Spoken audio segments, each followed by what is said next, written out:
Bonjour, aujourd'hui je vais vous parler d'une joueuse japonaise, elle s'appelle Naomi Osaka. Septième match.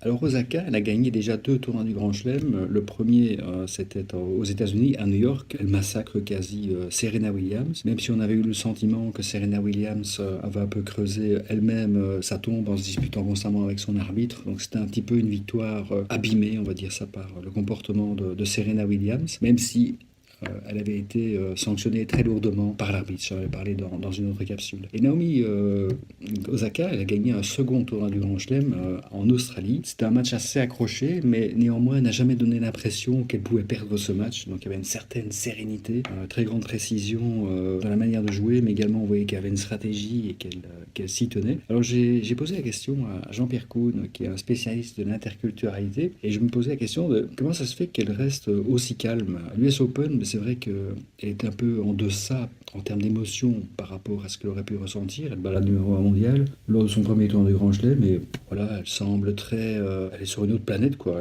Il n'y a pas d'émotion.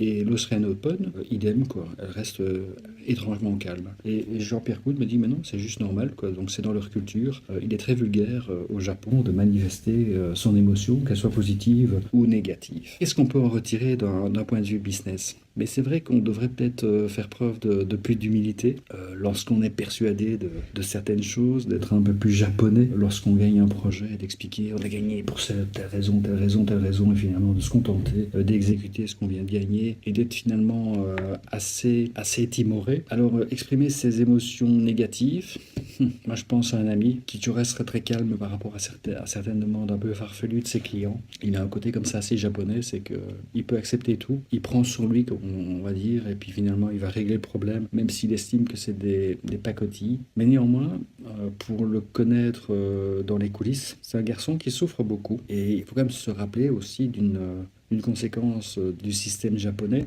C'est quand même un pays où on se suicide pas mal. Et beaucoup disent que justement c'est parce qu'ils ne peuvent pas faire sortir leurs émotions, que finalement c'est le corps et l'esprit qui se retournent un petit peu contre eux. Donc je dirais qu'on devrait tenir peut-être compte de l'esprit japonais, d'être plus humble dans nos victoires. Ça, je pense que ce serait pas mal de le faire comme Naomi Osaka. Je pense qu'on devrait éviter d'être japonais au niveau de la gestion des émotions négatives. Je pense qu'à un moment donné, il est bon d'indiquer au client que parfois il va trop loin, d'installer des balises, parce que sinon c'est vous qui ruinez votre vie. Voilà.